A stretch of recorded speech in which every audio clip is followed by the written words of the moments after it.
An automobile's engine is a sophisticated device that powers the vehicle by converting fuel into mechanical energy. Internal combustion engines, which run on a sequence of controlled explosions that take place inside cylinders, power the majority of contemporary automobiles. This process involves numerous stages, including the intake of air and fuel, compression, ignition, power generation, exhaust expulsion, and the continuous cycle of operation over multiple cylinders. Knowing these phases helps one understand how engines distribute power effectively and efficiently, allowing cars to operate at their peak when driving. Number 7. Fuel and air intake. An internal combustion engine pulls in a precisely calibrated mixture of fuel and air during the intake phase, which the first stage of engine is functioning. This starts when the intake valve opens due to a vacuum created when the piston falls in the cylinder during the intake stroke. An air filter lets air in, which is essential for keeping impurities like dust, grime and debris out of the engine and shielding delicate parts from deterioration. A fuel pump simultaneously delivers fuel from the fuel tank and pressurizes it to guarantee effective delivery to the engine.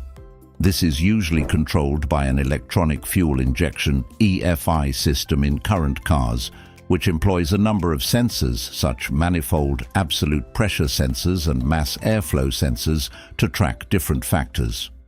The Engine Control Unit (ECU), which determines the ideal fuel consumption based on variables like engine temperature, throttle position, and load conditions, receives real-time data from these sensors. By atomizing the fuel into tiny droplets, the EFI system improves air mixing and increases combustion efficiency. For gasoline engines, the optimal stoichiometric ratio air to fuel by weight is roughly 14.7 to 1, which is essential for full combustion and reducing emissions.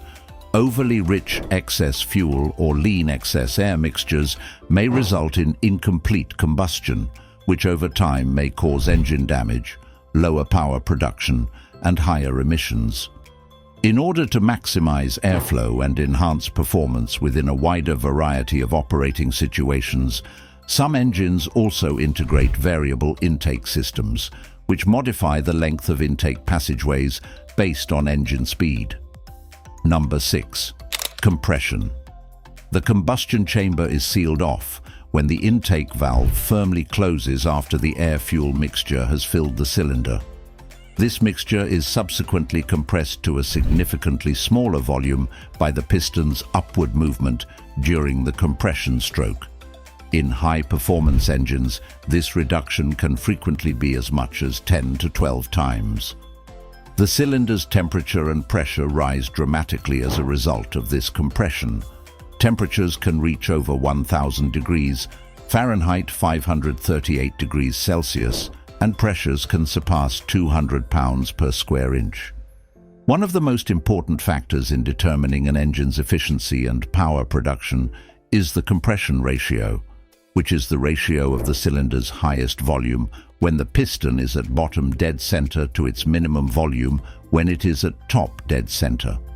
Although larger compression ratios usually result in more power and improved thermal efficiency, they also necessitate the use of higher octane fuel to avoid knocking, a condition in which high pressure causes fuel to ignite prematurely rather than being ignited by the spark plug at precisely timed intervals. Direct injection, which injects fuel directly into the combustion chamber at high pressure to improve atomization and mixing with air, even at high compression ratios, is one of the technologies used by many modern engines to prevent knocking. Furthermore, by optimizing valve lift and timing during this period, variable valve timing (VVT) systems can improve overall performance across a variety of RPMs and provide better control over compression dynamics based on driving conditions. Number 5. Ignition. In order to prevent knocking, a condition where high pressure causes fuel to ignite prematurely, rather than being ignited by the spark plug at precisely timed intervals.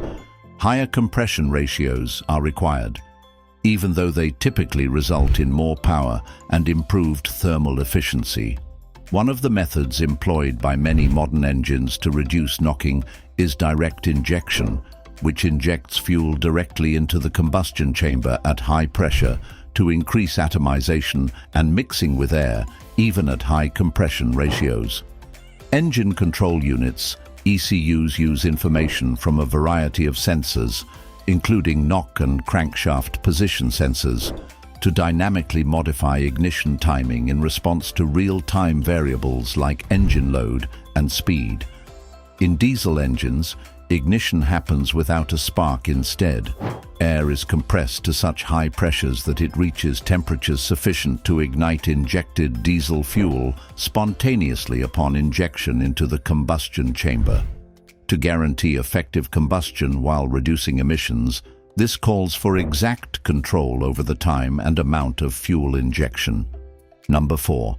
Power stroke. Thermal energy from combustion is converted to mechanical energy during the power stroke. After ignition, hot gases expand forcefully during combustion, causing the pressure inside the cylinder to rise quickly. The crankshaft, which is connected to every piston in an engine block, rotates when thermal energy is transformed into mechanical energy. In order to reduce vibrations during operation and guarantee smooth performance across a range of RPMs, the crankshaft's design incorporates counterweights to help balance the forces produced by reciprocating pistons. By forcing more air into the combustion chamber under boost pressure, innovations like turbocharging can also increase power output. This enables more fuel to be burned efficiently during this stroke while keeping lower emissions because of better combustion efficiency. Number 3. Exhaust stroke. An engine must efficiently release exhaust gases after completing its power stroke in order to maintain efficient operation and avoid back pressure, which could impair performance.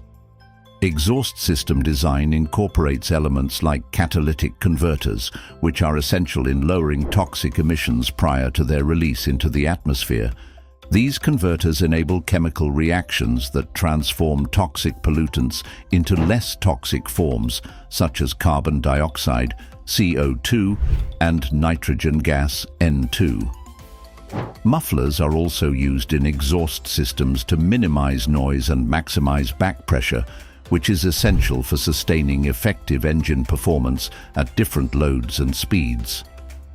Maintaining ideal engine performance requires properly operating exhaust valves, since any leftover gases in the combustion chamber might dilute fresh air fuel mixes in later cycles, resulting in incomplete combustion and eventually decreased performance or efficiency problems.